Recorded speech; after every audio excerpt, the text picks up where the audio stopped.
ಮಾಡಿ ಬಂದೇ ಬರೋಣ ಅಂತ ಅನಿಸ್ತಾ ಇದೆ. ಈ ನಡುವೆ ಬೆಳಗ್ಗೆ ದೇವರ ಮೊರೆ ಹೋಗಿದ್ದಾರೆ. ಆಗ್ಲೇ ನಾವು ಪಕ್ಷೇತರ ಅಭ್ಯರ್ಥಿ ಸುಮಲತಾ ಅಂಬರೀಶ್ ಅವರ ಬಗ್ಗೆ ಹೇಳಿದ್ವಿ.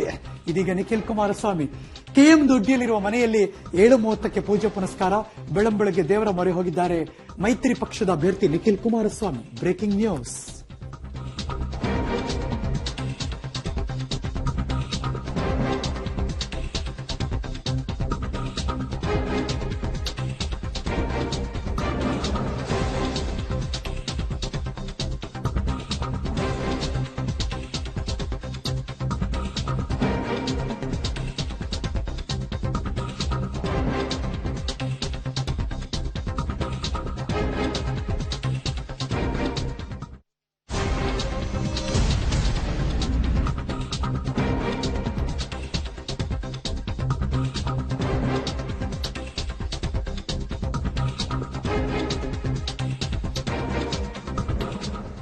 ಓಕೆ, ಬೆಳಗ್ಗೆ ದೇವರ ಮೊರೆಯನ್ನ ಹೋಗಿದ್ದಾರೆ ನಿಖಿಲ್ ಕುಮಾರಸ್ವಾಮಿ. ಆಗ ಪಕ್ಷೇತರ ಅಭ್ಯರ್ಥಿ ಚಾಮುಂಡೇಶ್ವರಿ ದೇವಸ್ಥಾನಕ್ಕೆ ತೆರಳಿ ಪೂಜೆಯನ್ನ ಸಲ್ಲಿಸಿದ್ರು. ಮಂಡ್ಯದ ಕೆಎಂ ದೊಡ್ಡಿಯಲ್ಲಿರುವಂತಹ ಮನೆಯಲ್ಲಿ ಈಗ ಬೆಳಗ್ಗೆ ಪೂಜೆಯನ್ನ ಸಲ್ಲಿಸ್ತಾ ಇದ್ದಾರೆ. ದೇವರ ಮೊರೆಯನ್ನ ಹೋಗಿದ್ದಾರೆ ನಿಖಿಲ್ ಕುಮಾರಸ್ವಾಮಿ. ಅದೇನಾದ್ರೂ ವಿಶೇಷ ಪೂಜೆನ?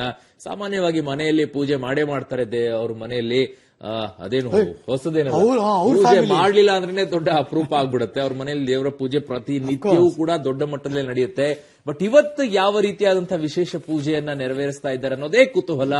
ಅದು ಕೆಎಂ ದೊಡ್ಡಿಯಲ್ಲಿರುವಂತಹ ಅವರ ನಿವಾಸದಲ್ಲಿ ಪೂಜೆಯನ್ನ ನೆರವೇರಿಸ್ತಾ ಇದ್ದಾರೆ. ಅದು 7:30ಕ್ಕೆ ಅನ್ನೋ ಮಾಹಿತಿ ಒಂದ್ ಕಡೆ ಬರ್ತಾ ಇದೆ. ಅದಕ್ಕೂ ಮೊದಲು ಪಕ್ಷೇತರ ಅಭ್ಯರ್ಥಿ ಸುಮಲತಾ ಅವರು ಕೂಡ ಚಾಮುಂಡೇಶ್ವರಿ ಬೆಟ್ಟಕ್ಕೆ ತೆರಳಿ ಪೂಜೆಯನ್ನ ಸಲ್ಲಿಸಿದ್ರು. ಮಗದೊಂದಿಷ್ಟು ಕಡೆ ಮತಗಟ್ಟೆಗಳ ಮುಂಭಾಗದಲ್ಲಿ ಹಬ್ಬದ ವಾತಾವರಣ, ಪ್ರಜಾಪ್ರಭುತ್ವದ ಹಬ್ಬಕ್ಕೆ ನಿಮಗೆ ಸುಸ್ವಾಗತ ಅನ್ನೋ ಬೋರ್ಡ್ ಅನ್ನ ಹಾಕಿ ಸ್ಕೆಚ್ ಹಾಕಿದ್ದಾರೆ. ಎಕ್ಸಾಕ್ಟ್ಲಿ. ಎಸ್, ಒಂದು ವಿರಾಮ ತಗೊಳ್ಳೋಣ ಹರೀಶ್. ವಿರಾಮದ ನಂತರ ಇನ್ನೇನು ಕೆಲವೇ ಕ್ಷಣಗಳಲ್ಲಿ ಮತದಾನ ಕೂಡ ಆರಂಭವಾಗುತ್ತೆ. ಮತಗಟ್ಟೆಗಳಲ್ಲಿ ಈಗಾಗಲೇ ಬಹಳಷ್ಟು ಜನ ಬಂದು ನಿಂತಿದ್ದಾರೆ. ಫಸ್ಟ್ ವೋಟರ್ ಯಾರು ಅನ್ನೋದನ್ನ ನೋಡಬೇಕಾಗಿದೆ. ನಾನು ನೋಡೋಣ ನನ್ನ ಸಹೋದ್ಯೋಗಿಗಳು ಅದನ್ನೇನಾದ್ರೂ ಕೊಡ್ತಾರಂತ. ಒಂದು